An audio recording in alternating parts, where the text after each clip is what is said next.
Dear friends,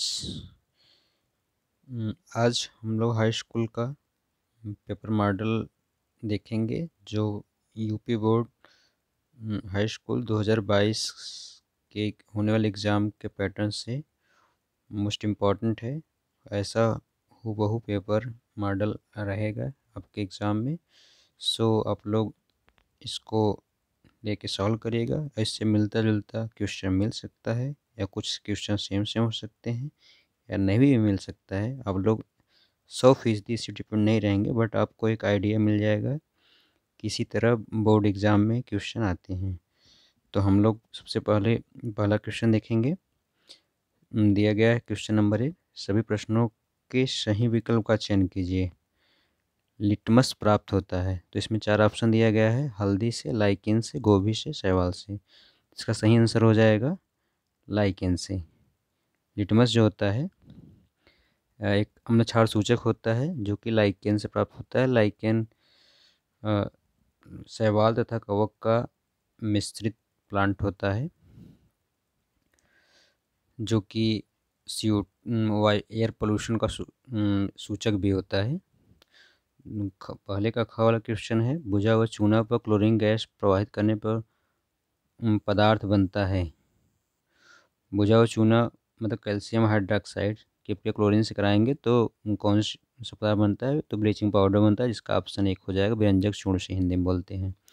फिर ग वाला क्वेश्चन है, निम्न में किसमें त्रिक बंध पाया जाता है? ट्रिपल बॉन्ड मतलब एल्काइन वाले फार्मूला से जो यौगिक लागू होगा, तो हम देख लेंगे CnH2n-2 फार्मूले में किस में सेट हो रहा है, तो सी वाला ऑप्शन हो जाएगा C3H4। कार्बन 3 है तो हाइड्रोजन 6 में से 2 घट जाएगा 4, तो ये आंसर आपका हो जाएगा। फिर दूसरा का क का 1 नंबर का क्वेश्चन है, हाइड्रोजनीकरण किसे कहते हैं, उपयोग लिखिए। हाइड्रोजनीकरण किसे कहते हैं, इसका उपयोग। हाइड्रोजनीकरण का अर्थ होता है किसी भी रासायनिक क्रिया में किसी पदार्थ की हाइड्रोजन से अपक्रिया हो और कोई सूटेबल कैटालिस्ट हो, तो उस अपक्रिया को हाइड्रोजनीकरण कहते हैं। हाइड्रोजनीकरण अपक्रिया को अपचयन क्रिया भी कहते हैं। जैसे वनस्पत तेल का अगर हाइड्रोजनीकरण करा देने के लिए प्रयोग अवस्था में तो वनस्पत घी बन जाता है। तो इसका उपयोग ढेर सारे हैं। आप कह सकते हैं अपचयन अपक्रिया में एल्कीन का अपचयन से एल्कीन बनता है, या वनस्पति से वनस्पत घी बनाया जा सकता है।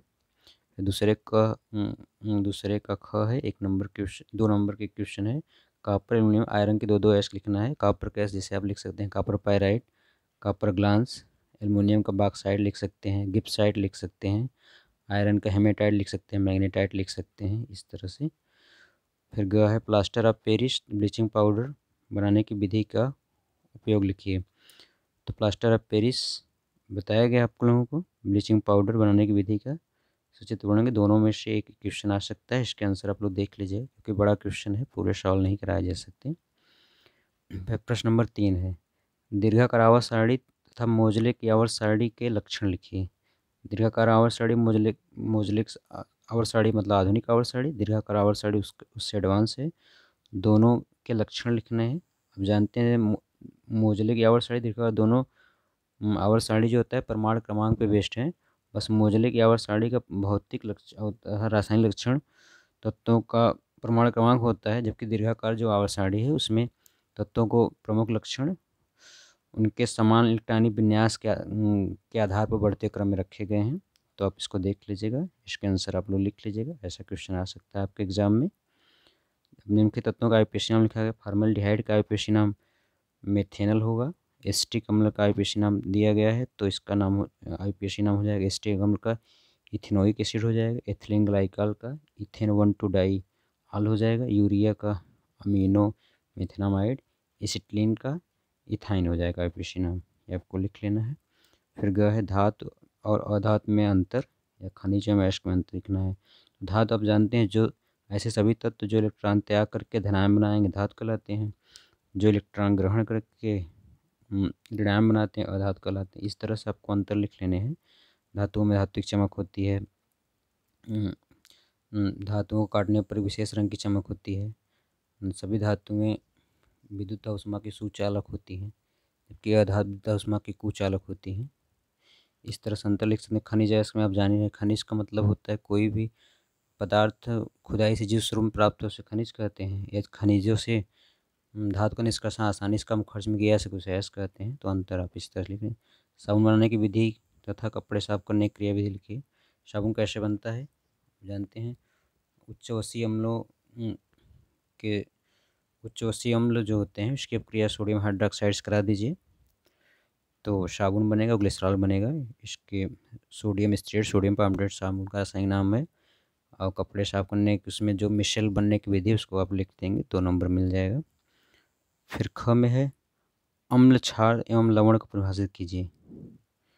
तो अम्ल, क्षार, लवण। अम्ल भी जानते हैं जो पदार्थ H+ आयन देते हैं, क्षार का जो H+ आयन ग्रहण करते हैं, लवण का अम्ल क्षार मिलकर लवण बनते हैं। इस तरह से आपको लिख लेना है। इसमें उदाहरण भी दिखा देने हैं। योगात्मक प्रतिस्थापन रेडॉक्स क्रिया की टिप्पणी लिखना है। 5 नंबर के ये है। 4 क ख मिला करके 4 नंबर अथवा करके ये क्वेश्चन है। तो योगात्मक क्रिया बताया गया है जिसमें 2 या 2 से अधिक पदार्थ जुड़ कोई बड़ा पदार्थ उसे योगात्मक क्रिया। प्रतिस्थापन का एक पदार्थ दूसरे पदार्थ को विस्थापित कर देगा।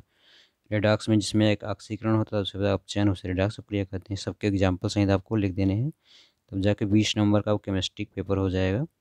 ये साइंस पेपर में केमिस्ट्री 20 नंबर का आता है। सेक्शन ख में रहता है, खंड ख में केमिस्ट्री रहता है और खंड क में आपको फिजिक्स, खंड ग में बायोलॉजी। तो 25-25 नंबर के आपके फिजिक्स और बायो रहते हैं, 20 नंबर का केमिस्ट्री। तो केमिस्ट्री पेपर हो गया। सबको शुभकामनाएं एग्ज़ाम के लिए।